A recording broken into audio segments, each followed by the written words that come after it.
Hello, everybody. It's me once again, Victor. Now, today I'm here at the beautiful Chalice Recording Studios in Hollywood, and I'm with Adam Kagan. Adam Kagan, my dear teacher and friend.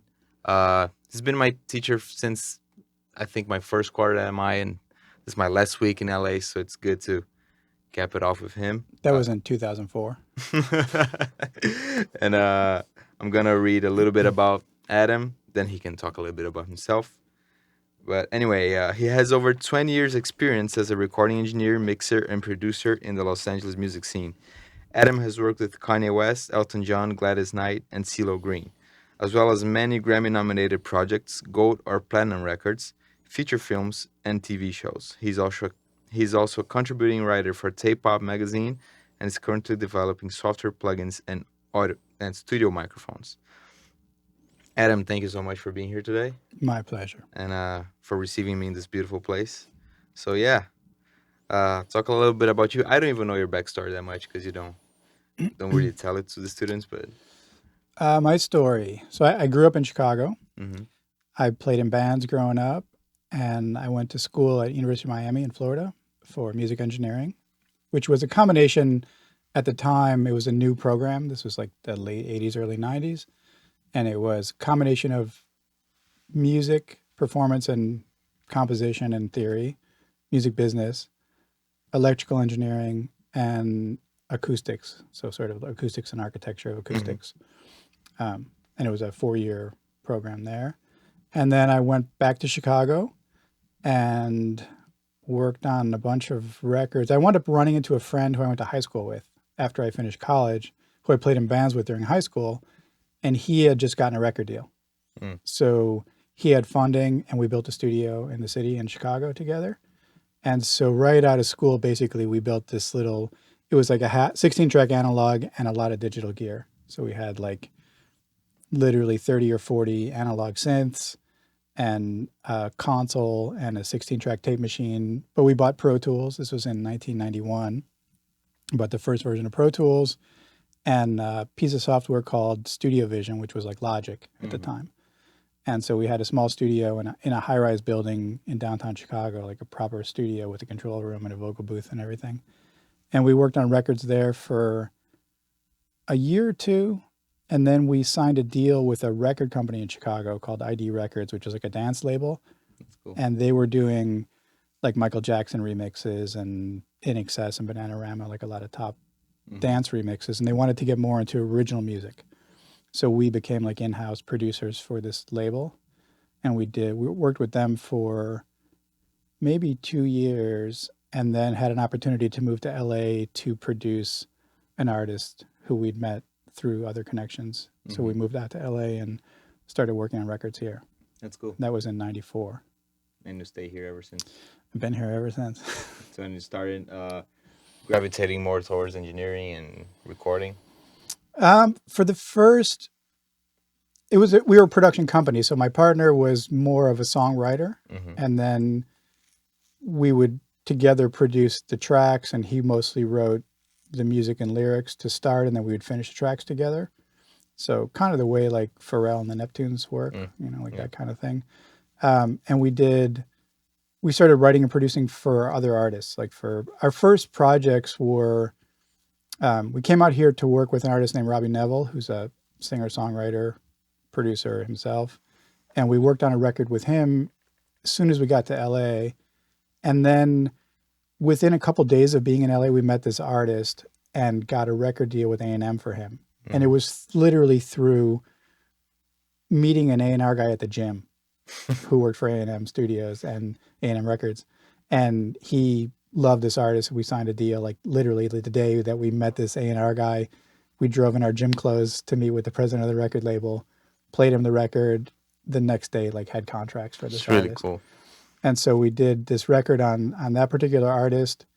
And then A&M just started feeding us new projects. So this is again like around 1995. We did a record for Aaron Neville. We did records for CeCe Peniston. A bunch of the new up and coming artists on A&M we were working with, mostly pop and R&B artists. where we would write and produce. Like they would ask us, hey, we want 3 songs for this artist, and we would put together those songs. And so we were a production and engineering team. Like we would write and develop a song, record the artist, mix the projects, all in-house. And we did that. Because Mike's falling. Oh. What kind of studio is this? So we did that together. We were a production team from 94 until about 2001 or 2002. And then my partner, we kind of just went different ways because he different financial world than I was in because of his family situation. So he was able to kind of semi-retire from the industry, I'll put it that way.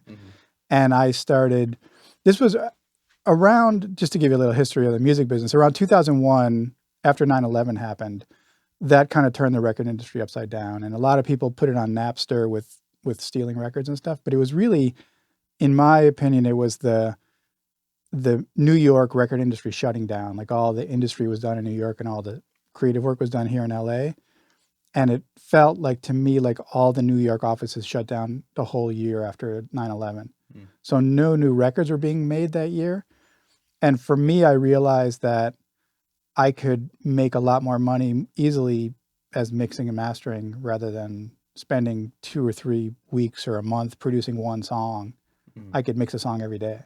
Yeah. So, and I had, when I first moved to LA, in order for me to make ends meet while we were writing and producing and developing our projects, I was building home studios for producers. And this was like right at the beginning when you didn't need a 24-track machine. You could record on digital audio tape. You could record a little bit into the computer. Like you could do 16 or 24-track recordings in the computer at that time. But most producers didn't know how to run their own studios. They were used to just going to a big fancy room with an assistant, and the producer produced and the engineer engineered, and that was it. So I had built a lot of home studios for writers and producers I was working with. And then they would call me and ask me to help them record and mix their projects. So I had like a kind of a built-in clientele from the beginning. That's really cool. That's around, as you said, 2001? 2000, no, that was around, I mean, I started doing, you're right, I started doing independent like studio building and helping people build their own studios from 95 till 2000. And then around 2001 is when my partner and I split up and I started doing more mixing full time. Cool. And I bought a house in Burbank and stripped down the house and built 3 studios in it. So I had my mix room and then 2 tracking rooms. That's really good. And rented out the other 2 rooms to pay the bill. You're still there? No, I had that room for 4 or 5 years. I had that house, and then I moved to, I have a house in North Hollywood that I built a studio in, and I moved my studio back there. And then now it's in a commercial building in Hollywood.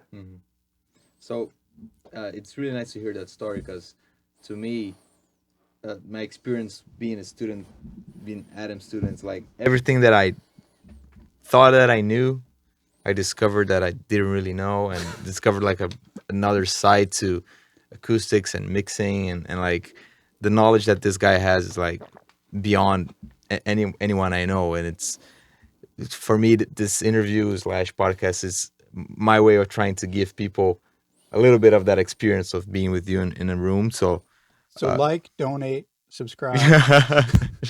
Yeah, send $5. throw money in our faces. So what I thought of doing was taking some topics, and I wanted you to think about things that people believe or things that are kind of myths in the industry, and that you think they're not like that, and maybe another side to it. So I thought of like acoustics. You're a guy that built a bunch of rooms. I just had an acoustics class with you, and it was awesome. And myself, I have a lot of stuff that I rewrite my brain about acoustics. What is something that you, doesn't need to be one thing, like things that you think people have misconceptions about acoustics? It's not so much concepts that are wrong. It's more just like technology, we live in a different world. So 20, 30, 40 years ago, people would build a studio from the ground up. And budgets allowed that, and space allowed that, and real estate wasn't that crazy expensive, and you could even buy like an existing warehouse and then retrofit it to be a studio. And hiring studio designers to do that was expensive but affordable. And just based on the economy of the music industry, you could take out a loan and spend enough money to build a proper studio and pay that back over a couple of years. Today's a little different, and most people are building studios in existing structures, like their garage or their basement or their spare bedroom or whatever. So just the idea of approaching what is a studio has become different. And again, like in the early 90s when I moved to LA, producers thought you had to have like a mahogany wood vocal booth and a proper control room or you couldn't make a record. And granted, you make great records in great sounding rooms, but if you're recording a record, you know, a vocal on a hip hop record or even a pop record where the singer's 2 inches from the microphone and the producer has a decent mic preamp and compressor and recording system, the room that you record in is not so important for close mic'd vocals. If you're recording drums or string section or something, for sure you need a nice room still. So just the idea of what kind of rooms people need has changed. And the idea that you have to go to a crazy fancy room to mix has changed, because it used to be about having a huge analog console and tons of outboard gear and great huge main monitors and all that kind of stuff. And now you can mix on a laptop with all plugins on a great pair of headphones or a modest pair of speakers if your room is properly tuned. And you can tune a small room, like a bedroom sized room, to sound good enough to mix records in. Yeah. Case in point, on the recording side, Billie Eilish, right? Yeah. Only vocals. Yeah, and you've probably all seen pictures of Billie Eilish's little setup at her house with her brother, where like the speakers are in the bookshelf and the computer's on the desk in front of the bookshelf. And no way did that room sound proper. Yeah. But if you're a creative artist, you're going to make a great sounding record. Yeah. And so, do you think that people might be using already the Billie Eilish story as a little bit of a crutch, like to not tune their rooms or get better equipment? Because hey, Billie Eilish did in the room, but you're not accounting for professional mixing that was in their room. And right, yeah, there's a point where there's limitations, and you can't. She was able to overcome any technical limitations with a creative approach that just happens to work because the combination of kind of EDM-ish in the box music and vocal production that hides any flaws in the recording process. Yeah. So yeah, like you couldn't make a live band record as easily in a home studio like that than you can make an EDM record for sure.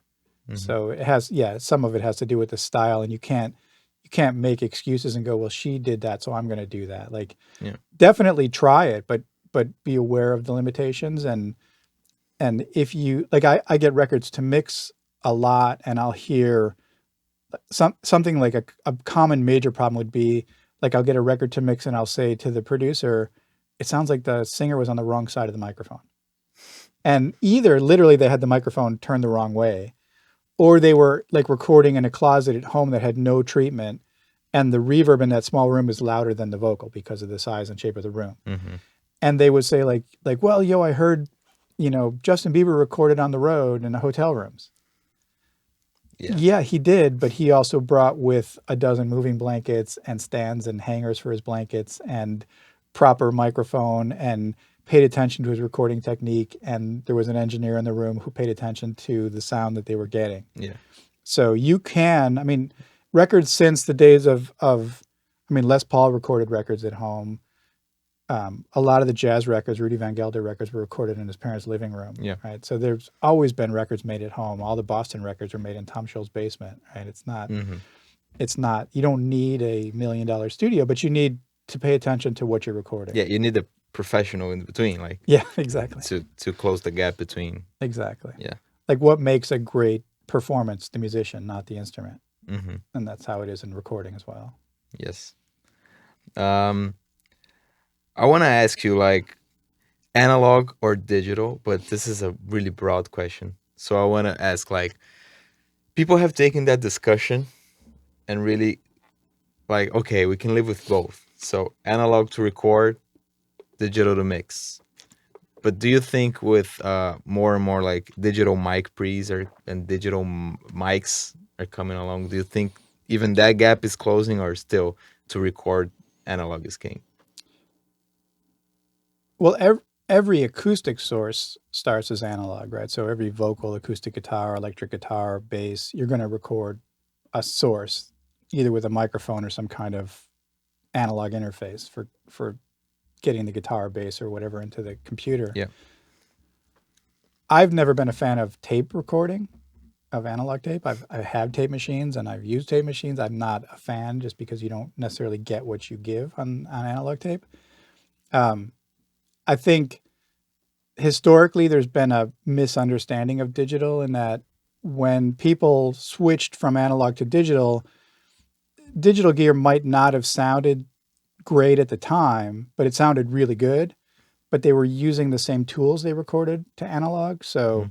if you use the same EQ setting and microphone and preamp and compressor that you would use to record a rock vocal to tape and onto digital, that recording is going to be much brighter just because tape doesn't saturate or tape gives you a high end that feels different and sounds different than analog does or than digital does. Mm-hmm. So people would blame digital for not recording properly or being brittle or not being warm or whatever, when in fact it was the process that wasn't right for digital. Yeah. Analog recording grew up over 100 years, right? So that people had tons of time to experience and experiment and learn what sounds good on analog.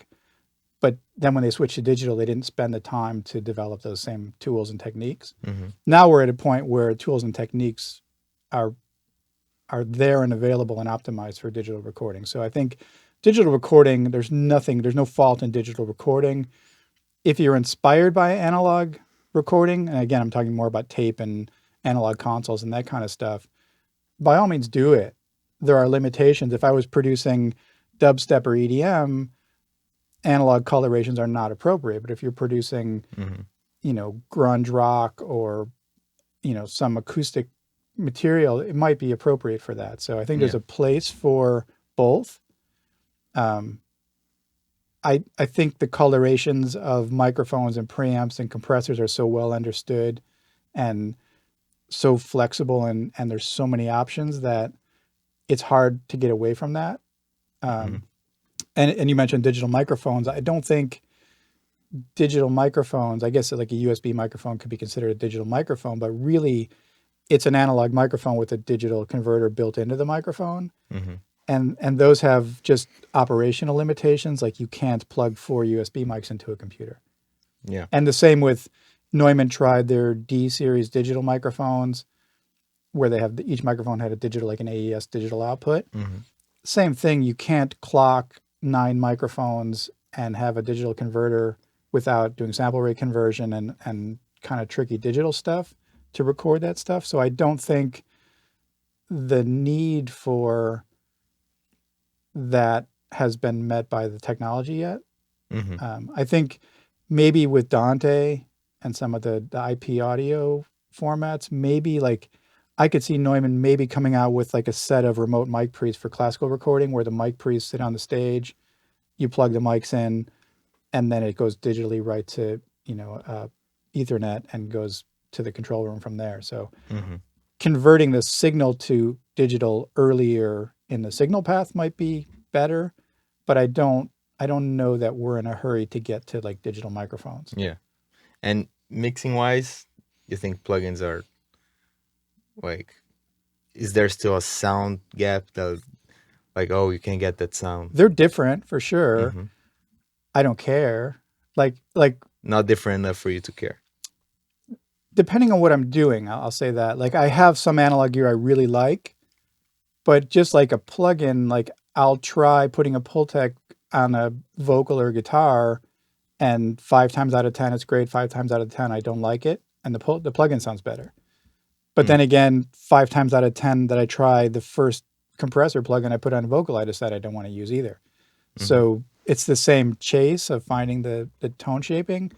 But I will say that extremely processed music that's uh, organic music, like electric guitars, drums, drum room, orchestral stuff, sounds more natural if you process it aggressively with analog gear.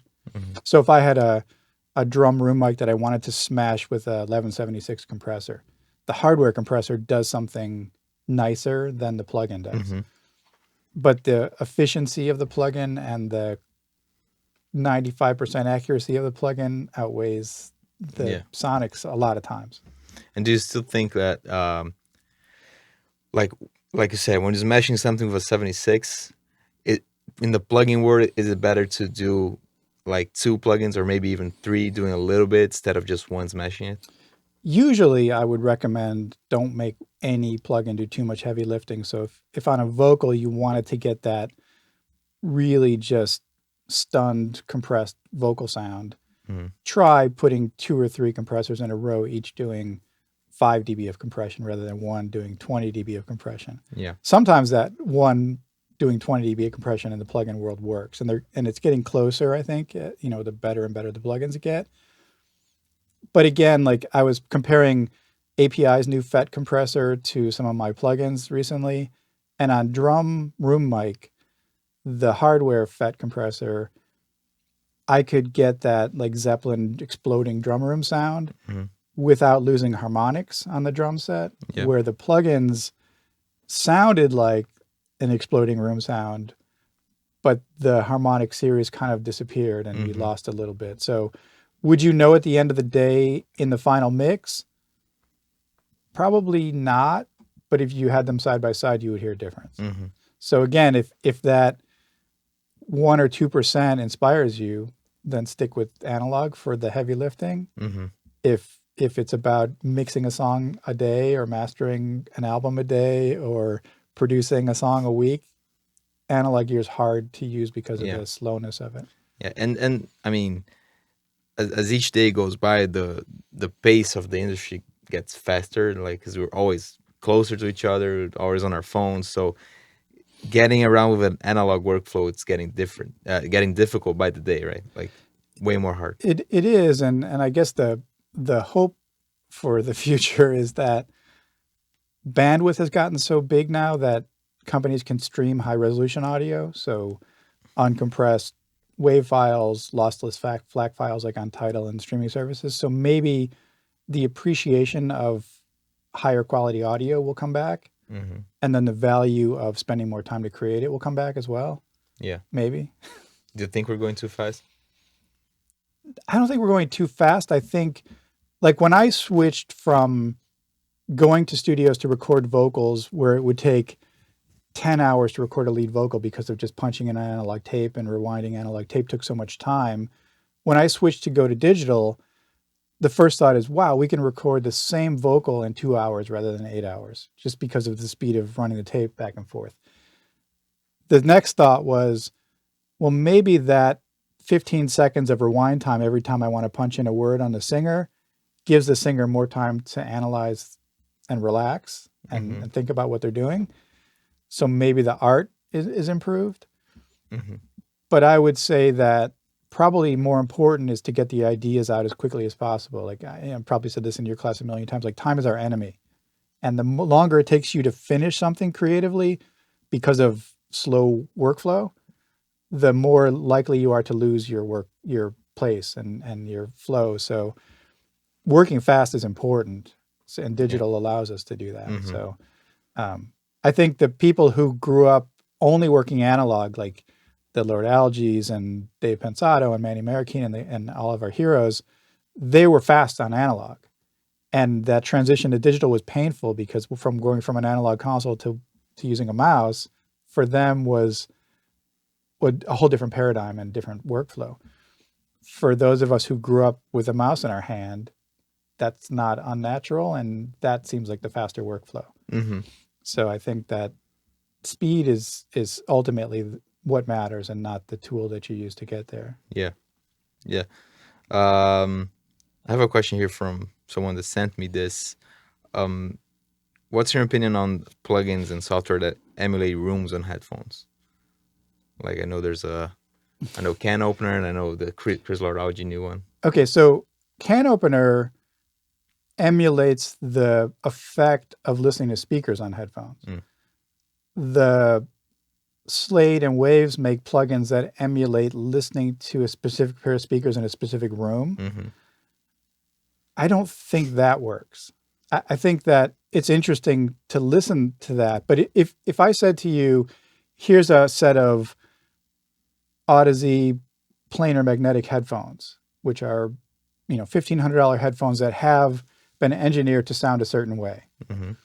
And then you say, okay, I want to make them sound like Yamaha NS10s. So let's put a transfer curve on there that makes them sound like NS10s. What makes NS10s sound like NS10s isn't just the frequency response. It's the phase relationship between the woofer and the tweeter, the crossover, the construction of the box, the size of the baffle on the front of the box. Like, so many things go into what makes a speaker sound like a speaker that you can't just change the EQ and go, here's what this will sound like on that speaker. Yeah. So it's a gimmick in a sense. But you mentioned Can Opener, and that actually does allow you to hear a stereo image on headphones that more correctly represents what a stereo image on speaker sounds like. There's a little bit of the crosstalk between. Yeah, it does crosstalk and phase difference between the ears, and I think it is that's more useful. Yeah, doesn't promise you like Capitol in your head, right? Capitol Records. No, and I and have you ever mixed in Capitol Studio B? No. Like, do you want to mix a record in there? I mean, don't it would be know. a fun experience, but do you want to sit at home and pretend you're in Capitol Studio B mixing a record? If you don't know what that room sounds like, why do you even want to try to mix a record in a room that sounds like something you've never been in? Yeah. So, but I do think correction software for headphones, like SonarWorks and Mm-hmm. what are the other companies that make it? There's a couple other companies that make the headphone correction software, and there's even like, you can go online and Google open source like EQ transfer curves for headphones that do correct it. Having a pair of headphones that you're correcting the frequency response to what sounds correct to us, how should I say this? I'll call it the flat frequency response, but it's not flat. Yeah, like what's comfortable to the human ear. Yeah, like Harman and SonarWorks have spent years analyzing what frequency response sounds good to us, and they've determined what a target curve should be for headphones. And you can take any reasonably good pair of headphones and with only EQ match it to that target curve, and then the headphones become much more usable for professional tools, where there's not frequency problems that you're fighting against. Sure thing. Since we're talking about rooms and listening space, I have to ask Dolby Atmos. Is it a fluke? Is it the future? Is it the present? What's your thoughts on it? We have to separate Atmos into Atmos for picture and Atmos for music. Okay. And I think Atmos for picture is super important because every movie theater is a different size and shape, and having a consistent playback is super important. Atmos for music is kind of the Wild West, where Dolby came up with some standards, then Apple Music came up with some recommendations that don't necessarily work together.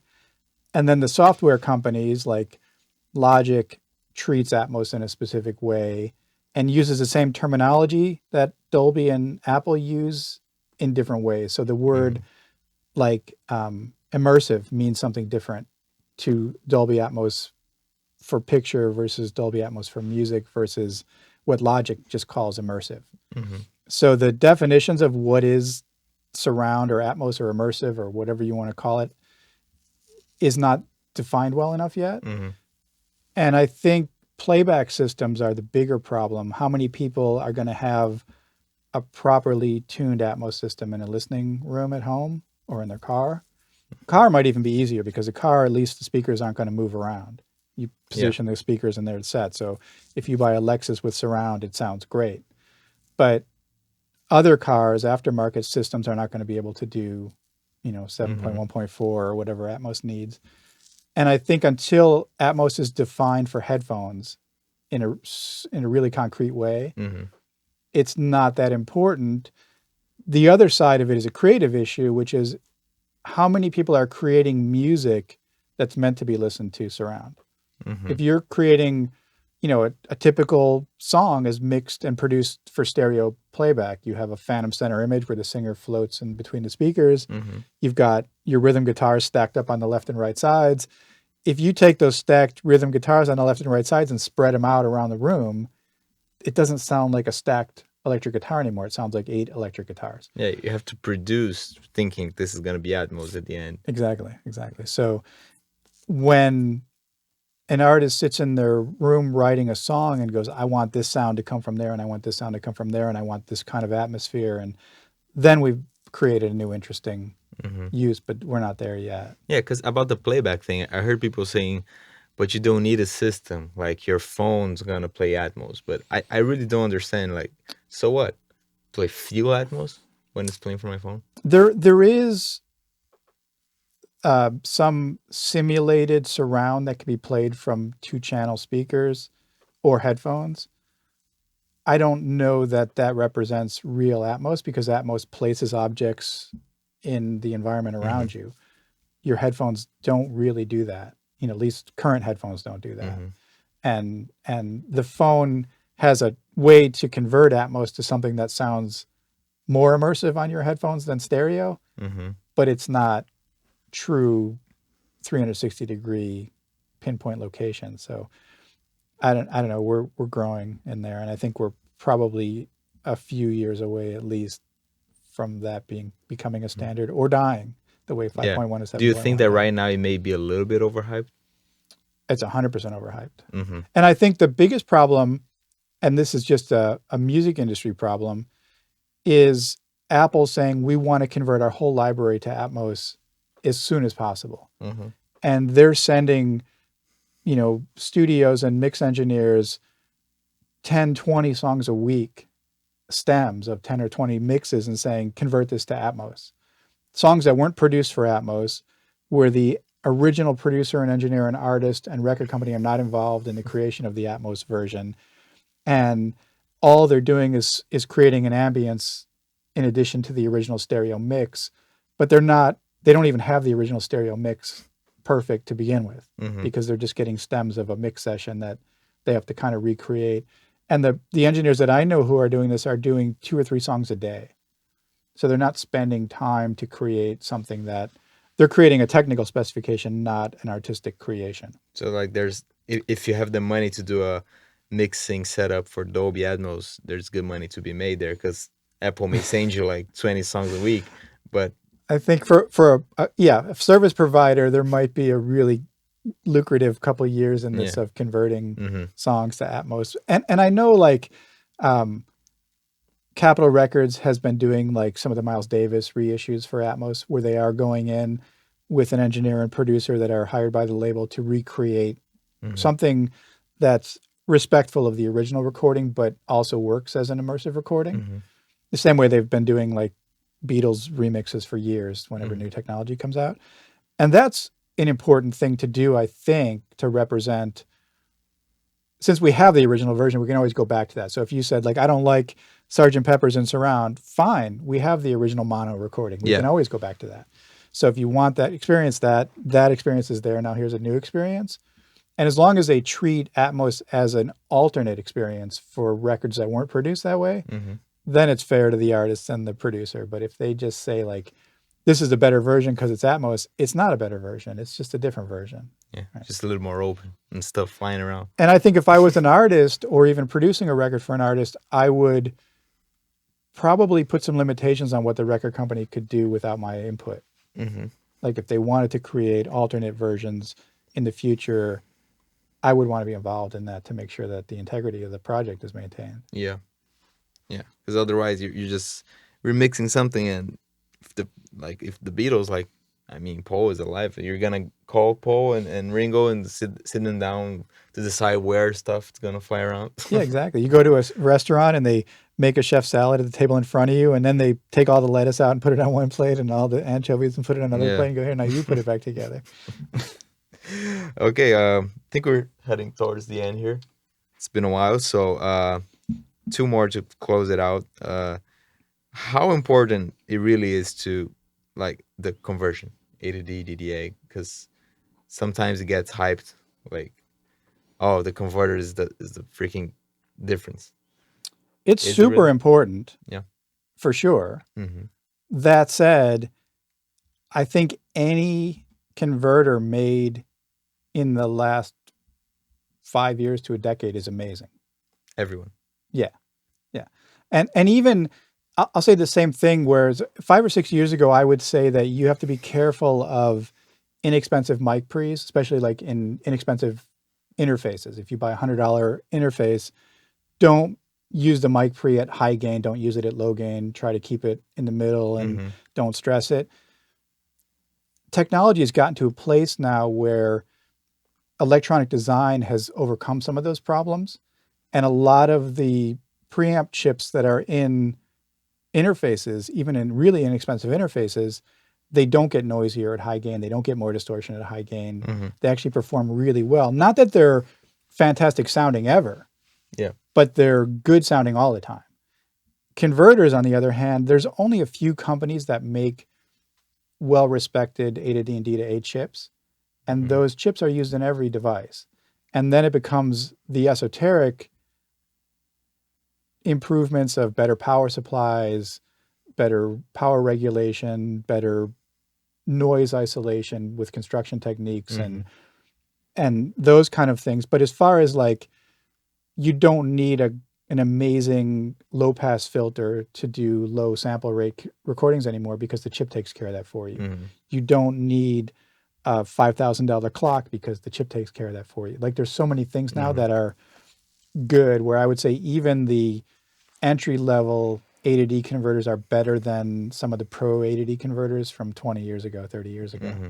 We're at a really mature time in that technology. So I just watched a video with Eric Valentine where he ran a drum loop through his converter 20 times A to D, D to A, and you couldn't hear the No difference. change. Yeah.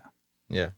And like it's funny you mentioned because so from what I understand, from equipment to equipment, the construction might change and other things, but the chips, the actually A to D, they're mostly gonna be the same.